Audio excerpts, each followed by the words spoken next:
Dan seterusnya penonton, kita akan bersama dengan Raja Sofia. Kabarnya nak berkongsi berkenaan teknik penanaman ataupun teknik pertanian hidroponik. Silakan Sofia.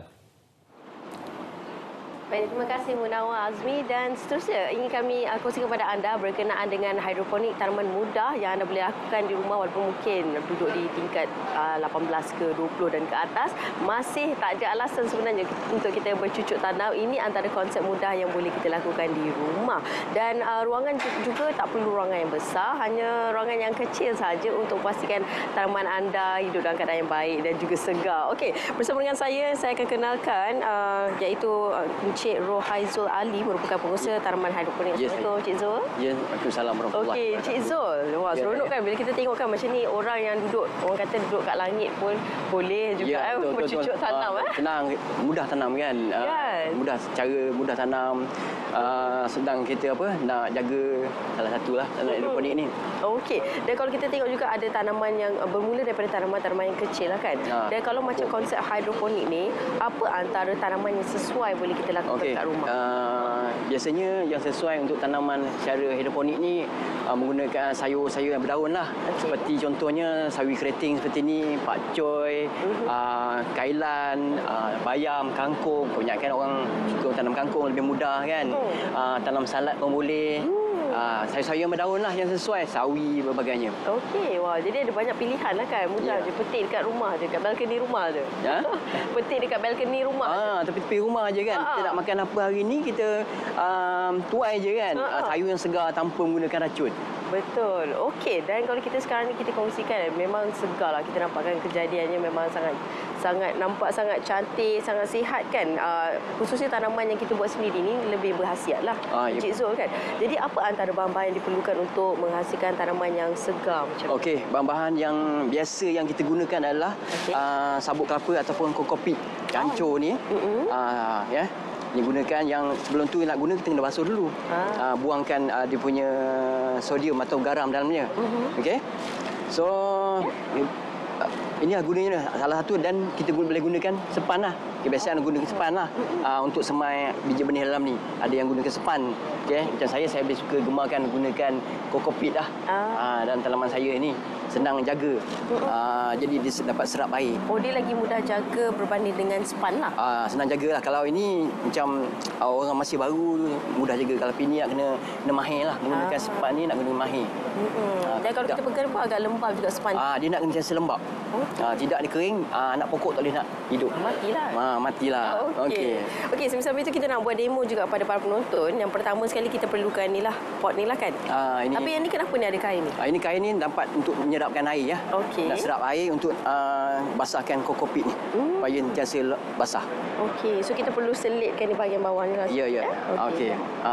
Cik Sofia boleh buat sama-sama ya. Okey, so macam mana kita nak buat mula? Okey, Cik Sofia nanti masuk kat sini. Cik Zul kena ajar saya ni. Ajar ni kan. Masuk sini. Okey. Cik Sofia nanti masuk sabut kelapa dalam ni. Boleh buat? Boleh. Saya cuba ya. Okey, okey, tak apa, cikgu ada kat sebelah tak apa. Okey dah. Okey, jadi saya pun buat juga sebelah, ikut je ya. So kalau kita nak masukkan ni, perlu letakkan macam mana tu? Dia tak boleh mampat sangat kan? Ke perlu mampatkan? Mampat pun boleh. Oh, tak ada masalah. Ya. Okey. So alamak ni dah. Letak atas. Tak ada, saya macam ni. Okey. Berapa banyak yang perlu kita letak? Sampai penuh lah, boleh. Nak separuh pun boleh. Boleh, penuh pun boleh ya. Saya pun buat jugalah. Sambil tu kan? Okey ni? Okey, cukup. Cukup kan? Cukup. Alright. Dan lepas tu, kita boleh letak anak pokok lah. Okey. Cik Sofia anak pokok mana ni? Saya nak salad lah. Kau salad. Okey. Dan sini kita boleh nak letak terus pun boleh, ataupun kita pindah tanam terus. Nak pindah ke pun? Masuk sini, terus masuk dalam ni lah. Macam ni. Okey. Lebih mudahnya ni. Macam ni saja. Ya. Biasanya berapa lama nak jadi anak pokok? Anak pokok? Dalam masa 14 hari.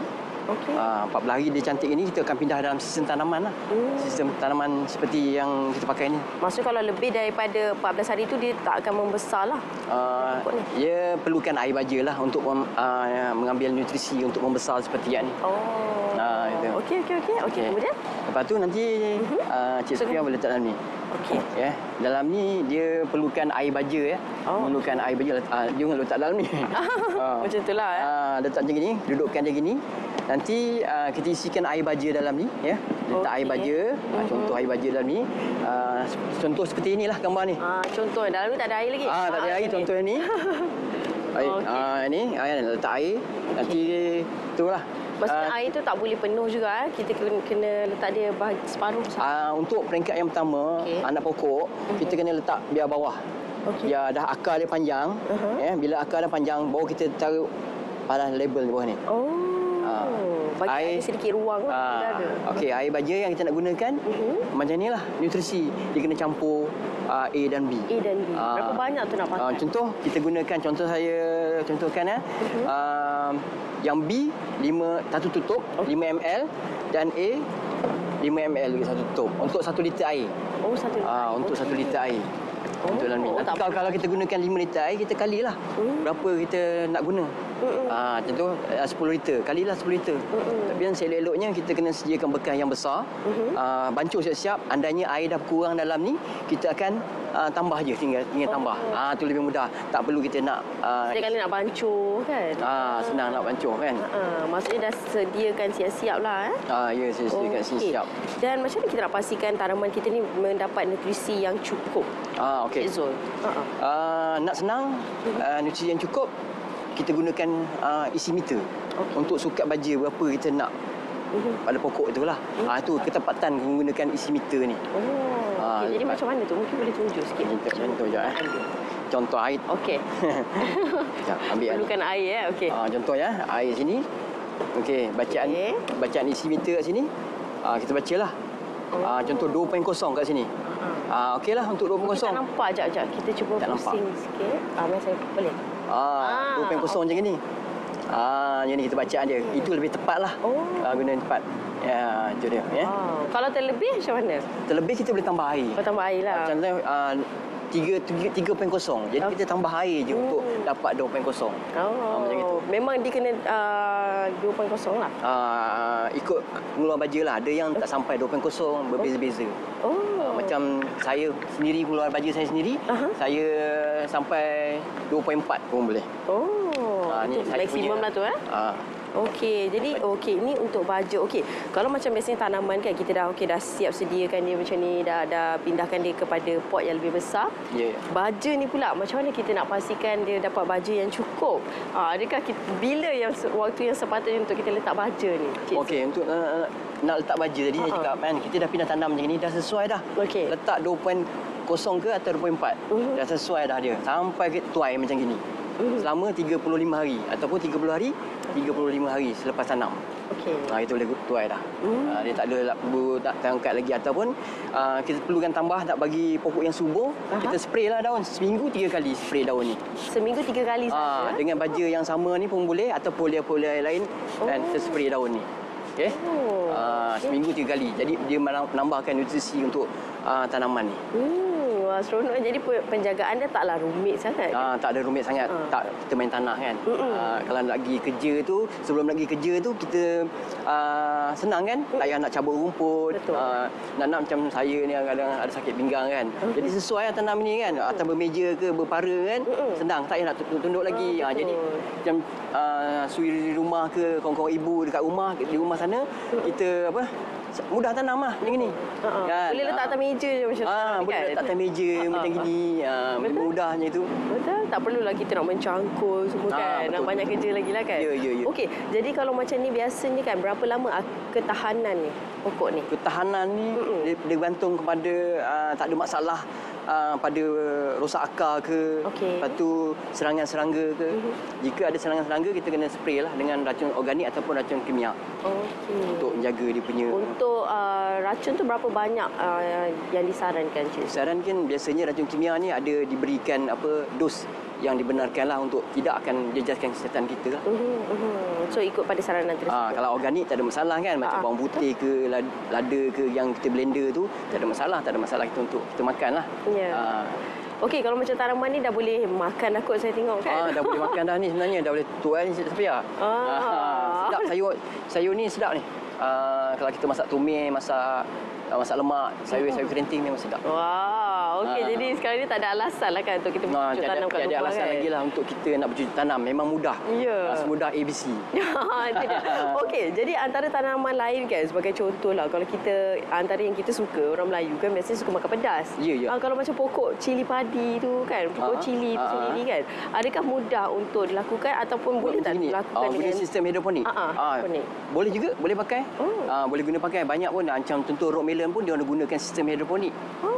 Macam teknik dust bucket ke kan, pakai sistem NFT, DFT, dia orang buat boleh tanam untuk buah cili. Jangan pokok durian je. Pokok durian jangan duk rumah tinggi pula kan. Tak sesuai lah kan. Tapi untuk buah cili ke, rock melon, tanam terung ke, boleh. Boleh. Wah, okey. Bagi rumah yang ruangan agak kecil lah kan. Macam yelah, kalau kita tengok mungkin balcony ada setengah rumah apartment ataupun kondo yang agak ruangannya agak limited kan, agak terhad. Jadi apa antara pokok yang sesuai untuk kita lakukan menggunakan hidroponik ni? Apa yang disarankan oleh Encik Zul sendiri supaya yelah boleh juga kita bercucuk tanam dekat rumah, dalam masa yang sama dapat sayur-sayuran yang berkualiti dan manfaatkan ruang yang ada kat rumah tu. Okey, tanaman sayur yang saya sarankan lah. Mudah tanam. Kita bagi mula ni kita tanam kangkung dulu. Kangkung tu? Kangkung boleh, tanam sawi, tanam bayam. Dan sayur-sayur yang kita nak makan sangat sesuai lah. Duduk balaun macam ni kan menarik. Pagi kita bangun pagi, kita tengok tanam sayur. Dia satu terapi untuk kita tanam lah. Okey, jadi itu antara saranan daripada Encik Zul lah kan. Okey, sedikit akhir kata kepada mereka yang baru nak mencuba-cuba tanaman hidroponik ni, Encik Zul. Mungkin ada kata-kata semangat yang rasa macam orang kata ada orang tangan panas. Buat apa tanaman pun semua tak jadi. Sebenarnya bukan masalah tangan panas, tapi kurangnya ilmu. Jadi mungkin ada sedikit kata daripada Encik Zul sendiri. Okey, pada di rumah sana, bukan tangan panas ke apa, dia bukan tangan panas. Kita kurang mahir. Betul? Kan kurang mahir nak bercucuk tanam ni. Kalau kita dah biasa kita tanam, dia mudah. Okey. Jadi dengan tanam hidroponik ni mudah kita nak tanam menggunakan cara hidroponik tanam sayur. Kan. So boleh cubalah tanam hidroponik ni di rumah dan boleh ikuti saya ada page saya Segar Hidroponik Mini Farm, dan saya sebagai pengasas dalam grup NFT Malaysia. Boleh ke situ lah untuk mendapatkan ilmu. Ya, boleh dapat banyak lagi ilmu berkenaan dengan tanaman hidroponik ini. Yang paling penting adalah ruangan tak perlu besar dan juga barangan-barangan juga tidak memakan kos yang tinggi lah. Ya, murah. Maksudnya menjimatkan kita juga. Baik, terima kasih saya ucapkan kepada Encik Rohaizul Ali, merupakan pengusaha tanaman hidroponik. Terima kasih banyak Encik Zul.